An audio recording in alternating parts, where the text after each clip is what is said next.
오래전에 읽었던 책입니다. 정말 오래전에 읽은 책인데요. 제목이 마음을 열어주는 101가지 이야기라고 하는 책입니다. 1권, 2권으로 이렇게 되어 있는 책인데요. 그 2권 가운데 보면은 마크 비터 한센이라는 사람의 글이 기록이 되어 있습니다. 대략 내용이 이런 글입니다. 최근에 조지아주 아틀란타에 있는 라이프 카이로프래틱 의과대학의 졸업식장에서 강연을 마치고 나서 나는 늙은 여성 졸업생 한 명을 만났다. 그녀의 나이가 72세였다. 나는 그녀를 한번 껴안아 주고 나서 물었다. 부인, 의과대학에 들어오기 전에는 무슨 일을 하셨나요? 그녀가 대답했다. 수녀 생활을 했어요. 내가 소속된 수녀회에선 그 나이가 되면 의무적으로 은퇴를 해야만 했지요. 나는 이해가 가지 않아서 물었다. 그런데 왜 그 나이에 다시 의대에 입학을 해서 7년이라는 긴 세월을 보내기로 결심하셨나요? 이 질문에 그녀가 한 대답은 내 가슴 깊은 곳에 새겨져 있다. 그녀는 겸손하게 이렇게 말했다. 왜냐하면 난 내 할 일을 다 끝내지 못했으니까요. 내 인생의 목적은 봉사랍니다. 그녀는 지금 하루에 150명의 환자를 돌보고 있다. 이렇게 된 책입니다. 나이가 은퇴를 하고 나서 의대에 입학한 이유가 자기가 사는 인생의 목적이 봉사이기 때문에 봉사일을 계속하기 위해서 그 나이에 다시 의대에 입학을 해서 7년이라는 시간을 더 공부를 했다라고 하는 거죠. 왜요? 봉사하기 위해서라고 하는 그런 내용입니다.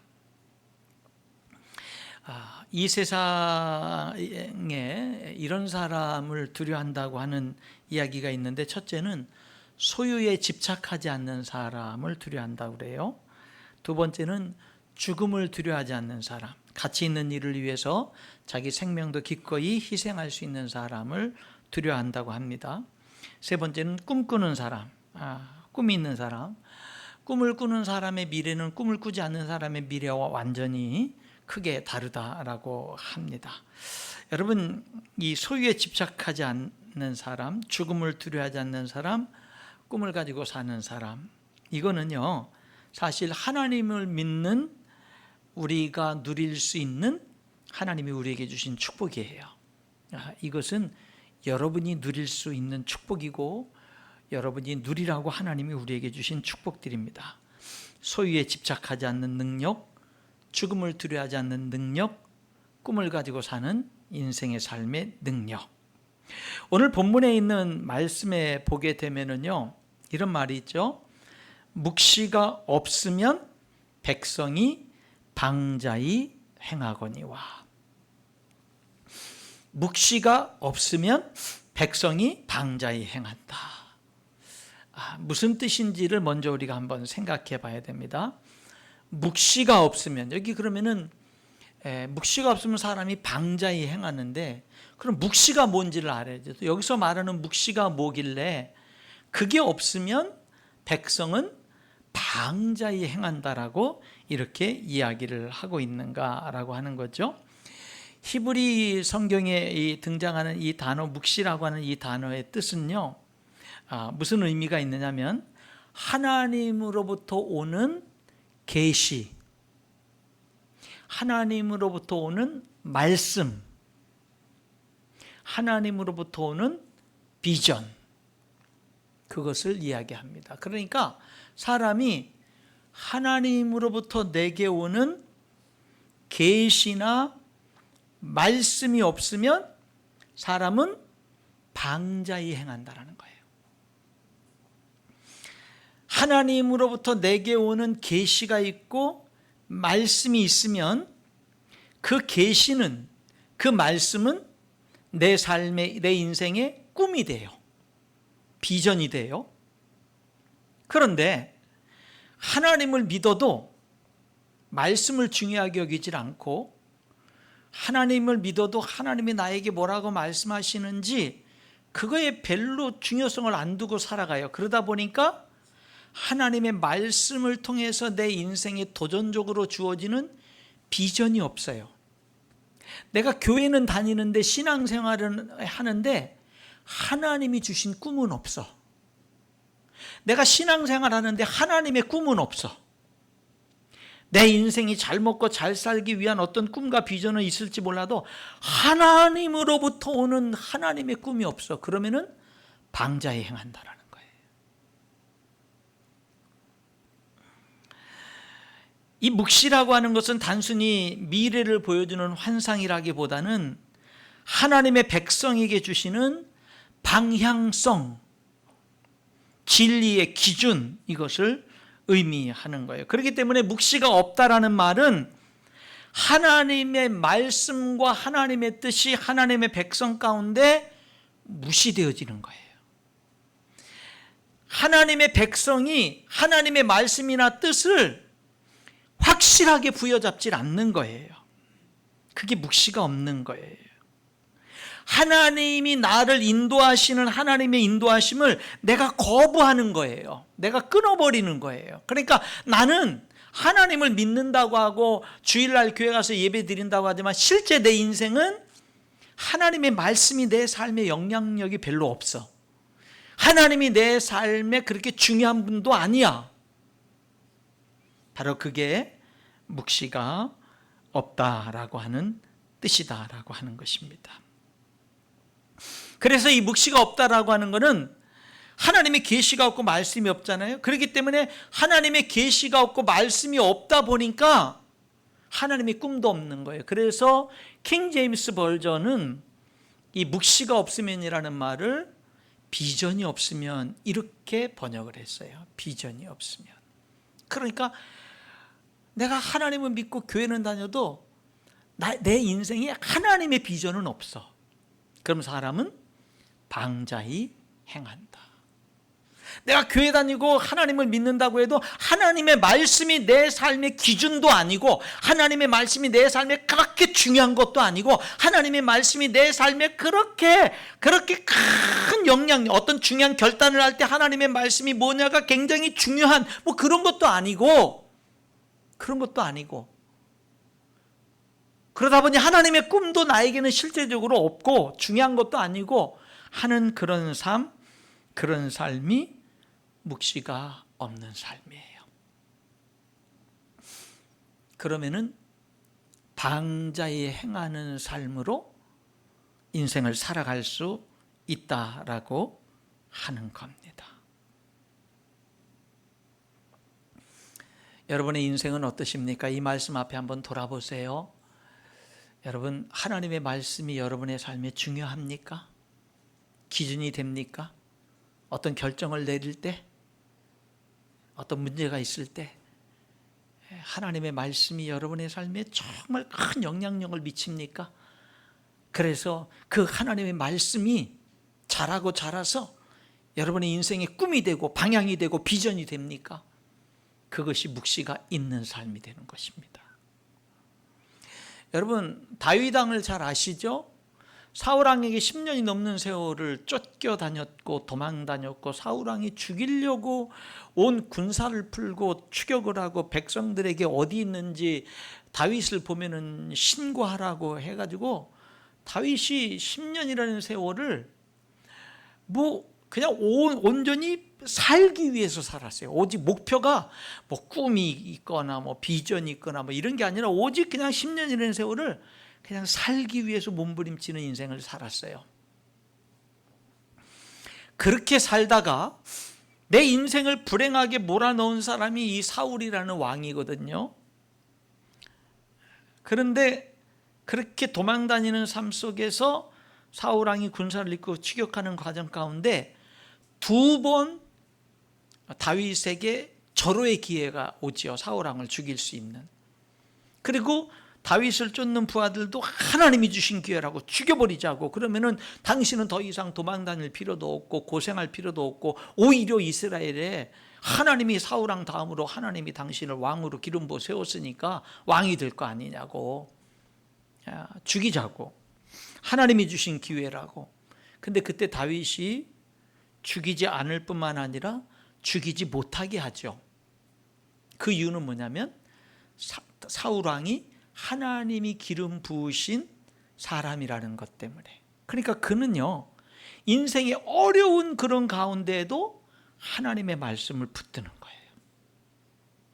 묵시가 없으면 백성이 방자히 행하거니와, 그에게 묵시가 있었기에 하나님의 계시가 있고 하나님의 말씀이 있고 하나님의 비전이 있었기에 방자히 행할 수가 없었던 것입니다. 하나님께 맡기고는요, 또다시 도망자의 길을 가는 거예요. 또다시 사느냐 죽느냐 고생길을 걸어가는 거예요. 왜? 하나님의 말씀이 그에겐 있었기에, 하나님의 말씀이 그에겐 중요했기에. 여러분, 하나님의 말씀 때문에 바보스러운 결정을 해본 적 있나요? 하나님의 말씀대로 살기 위해서 손해나는 결정을 선택을 해본 적이 있습니까? 그렇게 안 할 수 있는데, 나는 얼마든지 그렇게 안 할 수 있는데 하나님의 뜻대로 살기를 원해서 그런 바보 같은, 천치 같은, 손해보는, 미련하게 보이는 그런 선택을 해본 적이 있습니까? 그게 묵시가 있는 삶인 거예요.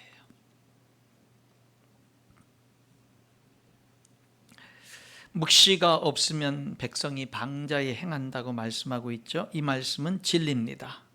성도 여러분, 꿈이 없는 삶을 살지 마세요. 하나님의 꿈, 하나님의 비전이 없는 신앙생활 하지 마세요. 꿈이 있는 신앙생활, 하나님의 비전이 있는 신앙생활, 그래서 방자히 행할 수 없는 신앙생활, 그런 생활을 우리가 해야 되는 거예요. 자, 그러면은 묵시가 없다라는 게 계시가 없다, 말씀이 없다, 비전이 없다라는 뜻이라고 그랬는데, 그런 사람은 방자히 행한다. 이게 방자히 행한다라는 게 무슨 뜻인지를 한번 생각해 봤으면 좋겠어요. 이 말의 뜻은 통제되지 않는 상태, 제멋대로 풀려 있는 상태를 말합니다. 머리카락이 정돈되어지 않은 상태, 무질서한 상태, 도덕적, 사회적으로 통제가 사라진 상태. 그러니까 여러분, 나를 통제할 것이 없어요. 다윗은 하나님의 말씀에 통제를 받았잖아요. 하나님의 말씀이 그를 통제했잖아요. 말씀 때문에 절제하고, 말씀 때문에 방종하지 않고, 말씀 때문에 규모 있게 살잖아요. 그런데 하나님도 나를 통제하지 못하고 하나님의 말씀도 나를 통제하지 못하는 상태, 그게 방자히 행하는 거예요.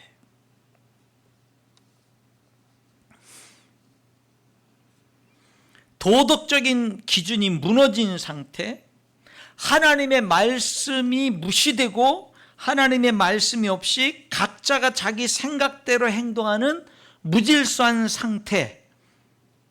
그러니까 그때 상황에 따라 행동하고 기분에 따라 행동하는 거. 그러니까 여러분, 하나님을 믿는다는 것은 지금 내 기분이 상했어, 그냥 될 대로 되라는 식으로 막 행동하고 싶은데, 내가 하나님을 믿는 사람이기에, 내가 하나님을 경외하는 사람이기에, 내가 하나님의 말씀을 붙드는 사람이기에, 내 감정은 그래도, 내 기분은 그래도, 내 주변 상황은 막 행동하고 싶은 그런 상황이어도 하나님에 의해서 내가 컨트롤 받고 하나님의 말씀이 내 삶에 중요하다 보니까 뭐 하는 거예요? 내 기분 따라 행동하지 않는 거예요. 내 감정 따라 행동하지 않는 거예요. 내 주변 사람들의 그 형편 따라 행동하지 않는 거예요. 말씀이 중요한 거예요. 말씀이.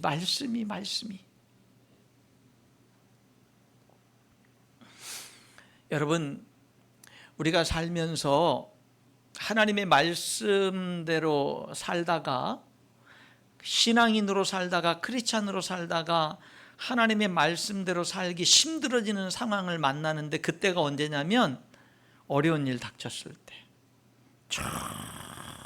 정말 말도 안 되는 어렵고 힘든 일을 당했을 때는, 그랬을 때는 우리가 하나님의 말씀대로 순종하면서 살기가 힘들어집니다. 싫어지죠. 그런데 그때에도 내 감정은 그렇지 않지만, 내 상황은 그렇지 않지만, 그때에도 하나님을 바라보고, 그때에도 하나님 좀 도와달라고 하고, 그때에도 하나님, 내가 이런 상황에선 어떻게 하기를 원하십니까? 하나님께 묻고 하나님의 뜻을 찾을 때, 그럴 때 사는 길이 열리는 거예요. 그러니까 우리들은 인생이 어렵고 힘든 일을 만날 때가 하나님을 찾기가 쉽지 않을 때인 것은 틀림이 없지만, 그때 하나님을 찾아야 우리들이 모든 것이 합력해서 선을 이루는 정말 멋진 승리하는 그런 길을 갈 수가 있는 거예요. 여러분, 평상시에 그 평범한 삶 속에서 하나님과 동행하는 삶을 살아갈 수 있기를 축원합니다.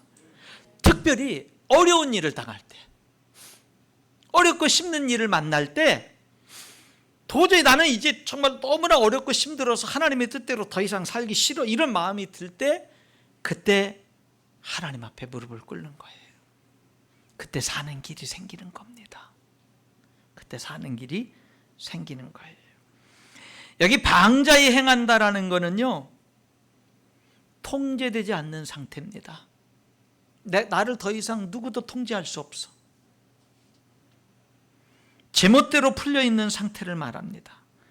무질서한 상태를 말합니다. 마치 머리카락이 정돈되지 않은 것 같은 상태를 말합니다. 더 이상 하나님의 말씀을 받아들이지 않는 겁니다. 더 이상 하나님의 통제를 인정하지 않는 겁니다. 더 이상 하나님의 말씀이 기준이 되지 않는 겁니다. 그냥 내가 옳다고 생각되는 대로, 아니 어떤 때는 내가 옳다고 생각되지 않아도 내 기분 가는 대로 그렇게 행동하는 상태가 방자에 행하는 겁니다. 이런 상태를 사사기서 21장 25절은 이렇게 다르게 표현합니다. 사람마다 자기 소견에 옳은 대로 행하였더라. 이런 걸 얘기하는 거예요. 여러분들은 살면서 여러분이 생각하기에 옳은 대로 살아갈 수가 있고, 하나님의 말씀대로 살아갈 수가 있어요. 내가 옳다고 생각하는 것과 하나님의 말씀이 일치될 때도 있지만, 내가 옳다고 생각하는 것과 하나님의 말씀이 반대로 그렇게 생각될 때도 있어요. 그럴 때 하나님의 말씀을 선택하는 것, 그럴 때 하나님의 말씀 앞에 굴복하는 것, 그게 방자에 행하지 않는 거예요.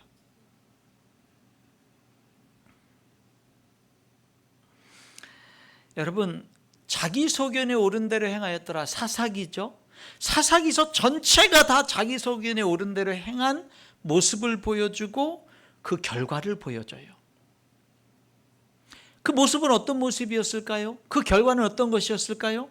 사사기서 1장부터 마지막 장까지 읽어보면은요, 그 모습은 이런 모습이에요. 하나님 앞에 죄짓고, 내 마음대로 살면서 죄짓고, 그래서 하나님 앞에 심판받고 고통당하고 어려움당하고, 그래서 회개하고, 그래서 하나님이 다시금 구원해주면 살만하면 또다시 죄짓고, 또다시 심판받고 고통당하고, 또다시 회개하면 하나님이 다시금 용서해 주시면, 구원해 주시면 또다시 죄짓고, 매맞고, 고통스러워서 회개하면 또다시 회복되고, 살만하면 죄짓고, 그리고 또다시 힘들면 회개하고, 또다시 살만하면 죄짓고, 매맞고, 회개하고, 회복되면, 이게 계속 반복되는 거예요. 근데 반복되면서 특징이 있어요. 나선형 특징. 나선형 특징이라는 게 뭐냐면, 같은 일이 계속 죄짓고 매맞고 회개하고 회복되는 게 계속 반복이 되는데, 갈수록 그 반복되는 게 커지는 거예요. 죄를 더 커져. 또 죄 짓는 게 여전히 반복되지만 이번에는 더 큰 죄를 져. 그 다음에 더 큰 죄를 져. 더 크게 매맞아. 더 크게 매맞아. 더 크게 매맞아. 자꾸 반복이 되면서 그 죄와 그 징계와 모든 것들이 더 커지는 상태. 그게 자기 소견에 옳은 대로 행하는 사사기서의 모습이었어요. 그럼 그 결과는 어떠냐? 나중에는요, 마지막 그 마지막 부분에 가게 되면은 레위 지파의 이야기가 나와요. 레위 사람이 첩을 얻고, 벌써부터 뭔가 문제가 생기죠.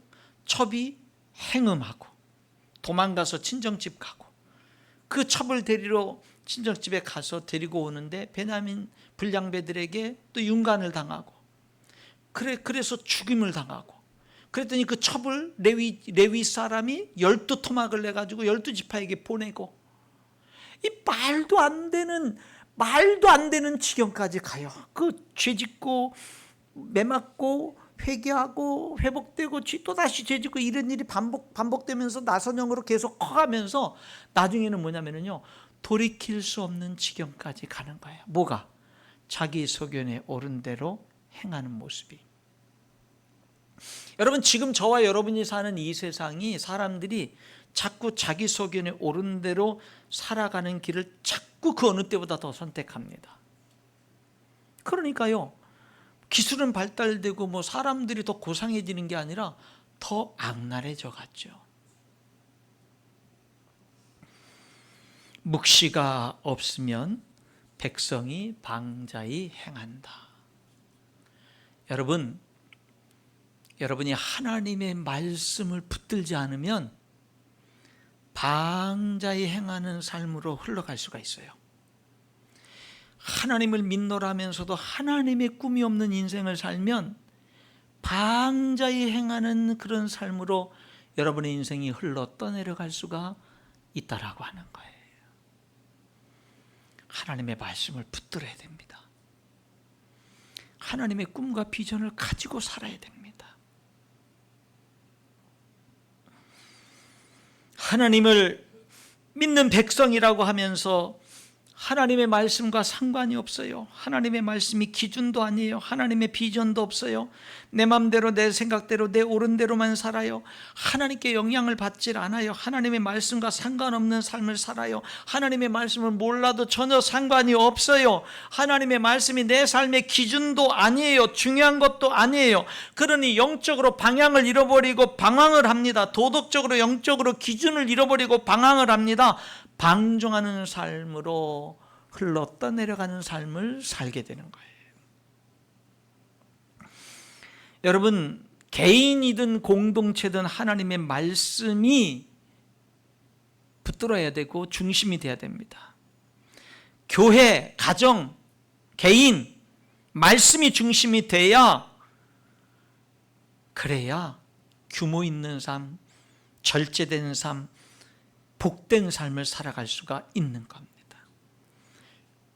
비전이 없으면, 묵시가 없으면 백성이 방자히 행한다 그랬죠. 여러분, 실패하는 것보다 더 불행한 게, 이 말씀에 비춰보면 뭐라고 말할 수 있는 거냐면 비전이 없는 거예요. 실패하는 것보다 더 불행한 게 꿈이 없는 인생 사는 거, 비전이 없는 인생 사는 거. 하나님을 믿으면 하나님은 꿈을 주셔요. 땅의 모든 족속이 너로 말미암아 복을 얻을 것이니라. 하나님을 믿으면 하나님은 우리에게 꿈을 주십니다. 예수님에겐 꿈이 있었죠. 어떤 꿈이죠? 교회를 세우는 꿈. 그 꿈을 이루기 위해서 예수님은 생명까지 내어주셨습니다. 여러분, 꿈에는 희생이 있죠.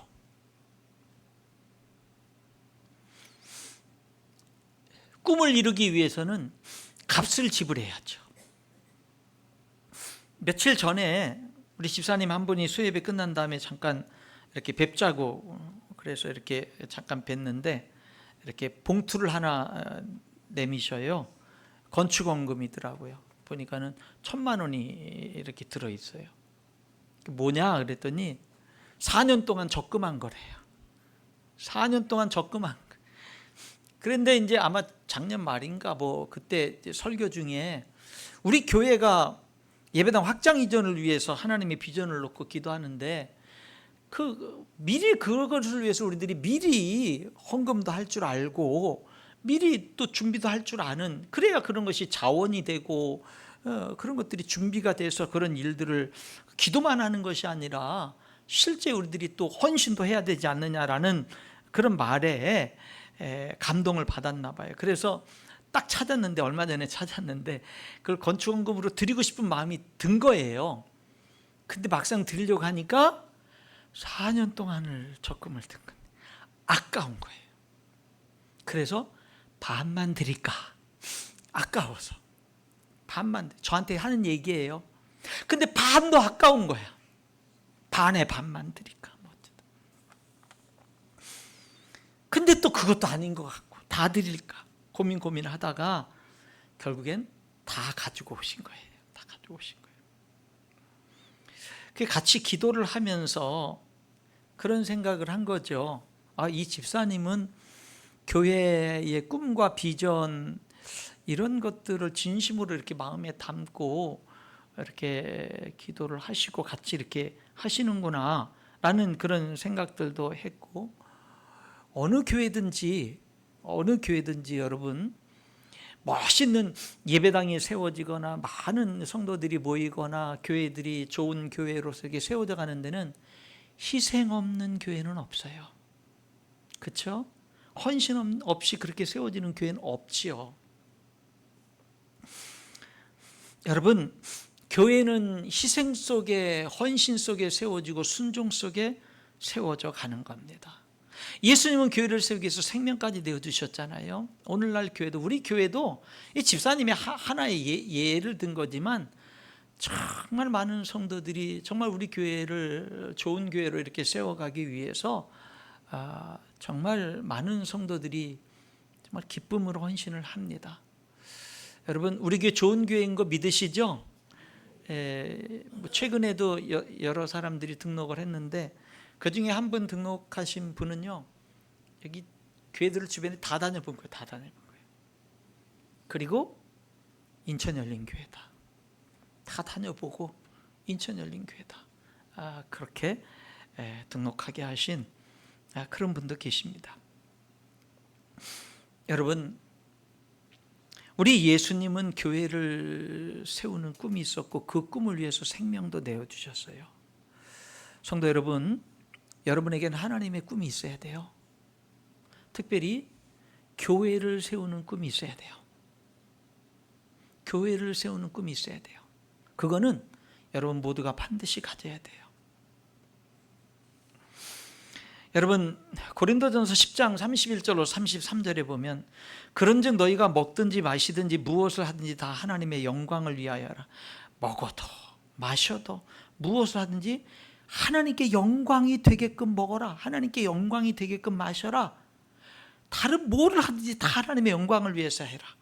유대인에게나 헬라에게나, 그 다음에 하나님의 교회에나 거치는 자가 되지 말고, 하나님의 교회에 거치는 자가 되지 마라.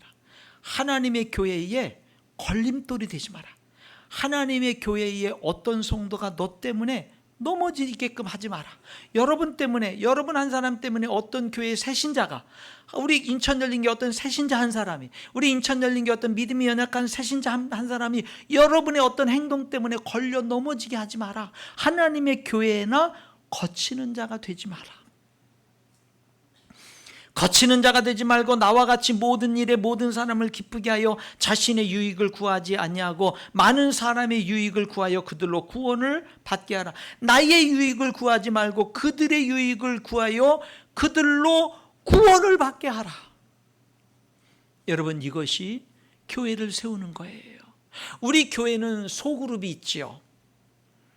소그룹을 중요시 여깁니다. 그것은 너무 잘하고 있는 거예요. 주일날 11시 예배가 끝나면 식사를 하고 소그룹 모여요.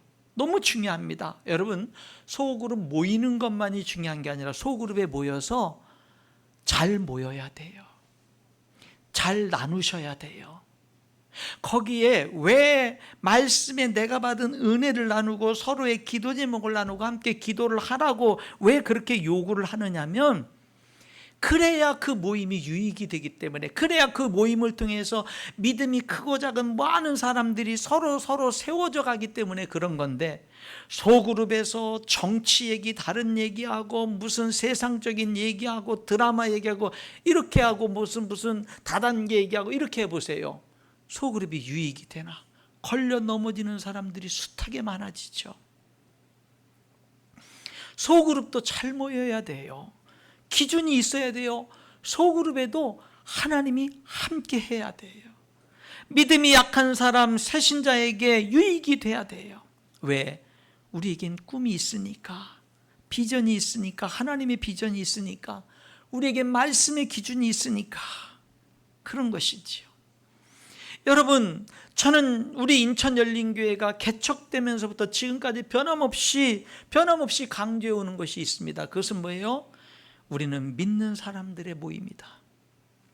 세상 회사의 모임이나 세상 사람들의 모임 속에서는, 모임과는 우리 믿는 사람들의 모임은 다르다. 목적이 다르고 모임이 다르다. 두세 사람이 모인 곳에는 나도 그들 중에 있느니라 주님이 말씀했잖아요. 여러분, 왜 우리 믿는 사람들의 모임, 술 담배 문제 이런 것들이 죄냐 아니냐의 차원의 문제가 아니에요. 이 문제는 이 고린도전서 10장 31절로 33절의 말씀처럼 무슨 문제예요? 교회에 거치는 자가 되느냐 그렇지 않느냐의 문제인 거죠. 하나님께 영광이 되느냐 그렇지 않느냐의 문제가 되는 것이죠. 그렇죠? 그런 문제가 되는 겁니다. 그러니까 믿는 사람이 교회 소그룹으로 모이든 교회 바깥에서 두 사람이 세 사람이 모이든 몇 사람이 모이든, 믿는 사람들은 믿는 사람으로서의 절제, 믿는 사람으로서의 기준, 이것이 있어야 돼요. 여러분, 그 기준들이 여러분 때문에 살아날 수 있기를 주님의 이름으로 축원합니다. 여러분 때문에 그 기준들이 유지돼야 돼요. 그럴 때 영혼들이 구원받아요. 그럴 때 영혼들이 하나님께로 더 돌아올 수가 있어요. 십자가가 구원이라면 그것을 전하는 통로를 교회라고 할 수가 있습니다. 우리는 교회를 통해서 예수님을 알고 하나님을 믿고 구원을 받지요. 그렇기 때문에 교회를 교회답게 세우는 비전은 너무나 중요한 거예요. 교회는 교회다워야 되는 거예요. 교회의 소그룹은 교회의 소그룹다워야 되는 거예요. 교회 성도들이 두세 사람이 모이면 교회다워야 되는 거예요.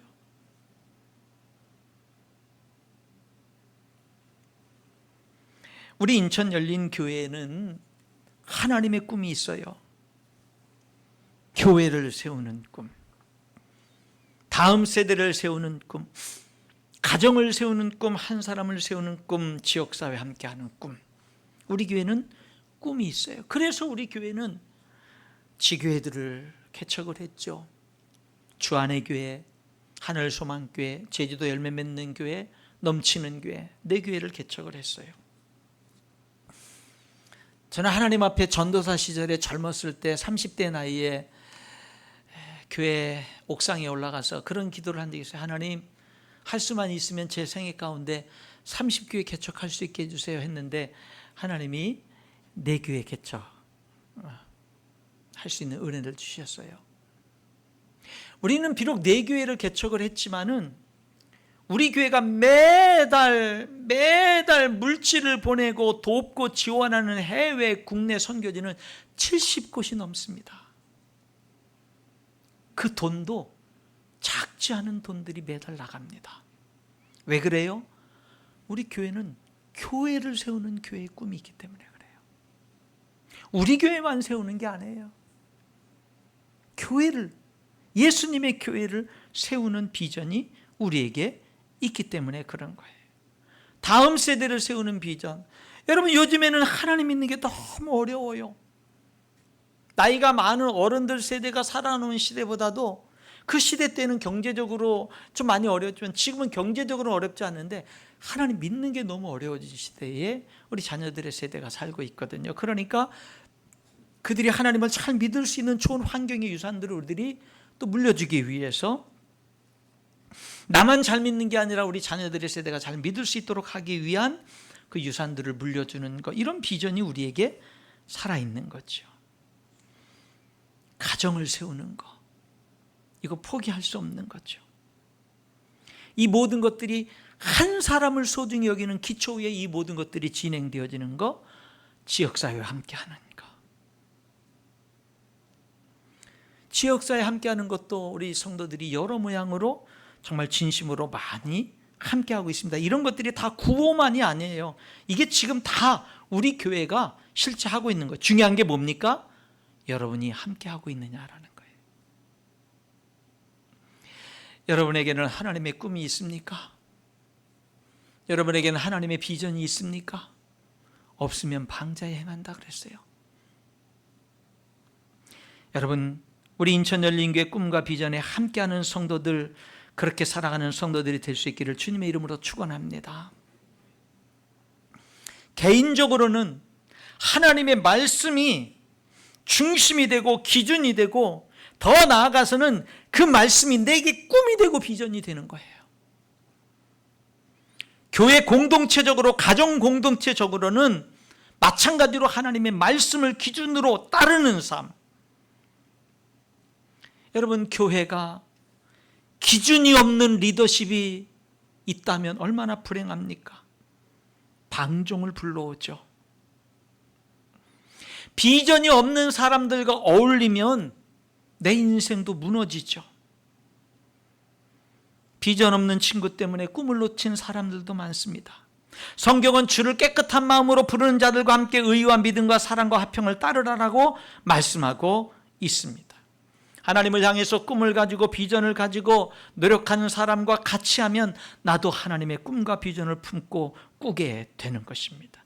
먹고 마시고 치장하는 것이 인생의 전부인 사람과 어울리면 나도 같은 인생을 사는 사람이 돼버리고 맙니다. 잠언서 27장 17절에 철을 날카롭게 하는 것 같이 사람이 그 친구의 얼굴을 빛나게 하느니라, 이렇게 말하고 있어요. 다시 본문으로 돌아가 보겠습니다. 묵시가 없으면, 하나님의 계시가 없으면, 하나님의 말씀이 없으면, 무시하면, 하나님의 비전이 없으면 백성은 방자에 행한다. 무질서하게 방종하는 삶을 산다라는 겁니다. 그런데 그 다음 구절은 반대죠. 율법을 지키는 자는 복이 있느니라. 율법을 지키는 자는요, 비전이 생기죠. 방자에 행하지 않고 규모 있게, 절제 있게 행동하죠. 복 있는 인생의 삶을 살게 되는 겁니다. 사랑하는 성도 여러분, 하나님의 말씀을 중요시 여기고 하나님의 말씀에 주목하고 하나님의 말씀을 붙들고 하나님의 말씀이 내 삶을 간섭하고 하나님의 말씀이 내 삶의 길이 되고 하나님이 내 삶의 말씀이 내 삶의 빛이 되고 하나님의 말씀이 내 삶을 이끌어가는 여러분이 될 수 있기를 바랍니다. 그리고 더 나아가서는 그 말씀이 여러분의 인생에 꿈이 되고 꿈을 주고 비전을 주는, 그래서 여러분의 인생이 하나님의 말씀 때문에 꿈이 있고 비전이 있는 그런 인생을 살아갈 수 있기를 축원합니다. 묵시가 없으면 백성은 방자에 행합니다. 그런 사람 되지 말아야 됩니다. 기도하겠습니다. 하나님 아버지, 감사합니다. 오늘 저희들이 이렇게 하나님을 예배하면서 오늘 잠언서 29장 18절에 묵시가 없으면 백성이 방자에 행한 거지와 율법을 지키는 자는 복이 있다는 말씀을 우리가 들었습니다. 하나님 아버지, 묵시가 없어 방자에 행하는 그 사람의 모습이 내 모습이 되지 않게 하시고 묵시가 있는 삶, 계시가 있고 하나님의 말씀이 있고 하나님의 꿈이 있는 삶. 그래서 하나님 방자에 행하는 것이 아니라 하나님의 율법을 지키는 복이 있는 인생을 살아가는 우리 성도들, 우리 교회가 될 수 있도록 축복해 주시고 도와주시고 인도하여 주시옵소서. 예수님 이름으로 기도하옵나이다. 아멘.